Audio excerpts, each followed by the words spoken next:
Hai conference, di soal dikatakan, diketahui persamaan reaksi HCl ditambah NH3 menghasilkan NH4Cl. Menurut Arrhenius, reaksi tersebut tidak dapat digolongkan reaksi asam basa karena untuk menjawab soal ini harus kita bahas dulu mengenai konsep teori asam basa. Yang pertama, teori Arrhenius. Arrhenius menyatakan asam adalah substansi yang terdisosiasi di dalam air menghasilkan ion H positif. Contohnya HCl akan terurai menjadi H+ ditambah Cl negatif. Dan basa adalah substansi yang terdisosiasi di dalam air menghasilkan ion OH negatif. Contohnya NaOH, Na positif ditambah OH negatif. Yang kedua ada teori Bronsted-Lowry. Menurut Bronsted-Lowry, asam adalah zat yang dapat mendonorkan proton H positif. Dan basa adalah zat yang bersifat akseptor proton atau penerima H positif. Adapun contoh reaksinya adalah sebagai berikut. Jika kita perhatikan antara SO4 2 negatif dan HNO3 yang memiliki sifat asam jauh lebih kuat adalah HNO3. Sehingga nanti HNO3 bertindak sebagai pendonor H positif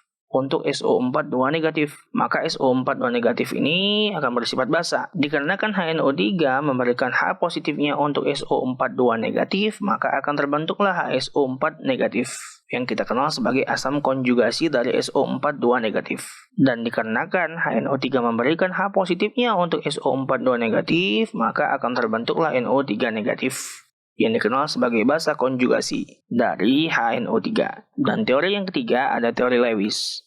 Lewis menyatakan bahwa asam adalah spesies yang dapat menerima sepasang elektron atau akseptor elektron, dan basa adalah spesies yang dapat menyumbangkan sepasang elektron atau donor elektron. Contohnya seperti pada gambar berikut, yang mana di sini digambarkan bahwa basa memberikan sepasang elektronnya untuk Bf3 untuk atom pusat B, yang mana nanti akan terbentuklah Bf3NH3 seperti pada gambar. Sehingga berdasarkan penjelasan yang sudah kita lihat, untuk reaksi di atas ini memenuhi teori Lewis, yang mana nanti HCl akan bertindak sebagai asam penerima elektron dan NH3 bertindak sebagai basa, yaitu sebagai pendonor elektron. Artinya bisa kita katakan reaksi di atas tidak digolongkan ke dalam asam basa teori Arrhenius dikarenakan tidak membentuk ion H positif dan OH negatif. Sehingga jawaban yang paling tepat pada soal berikut adalah yang C.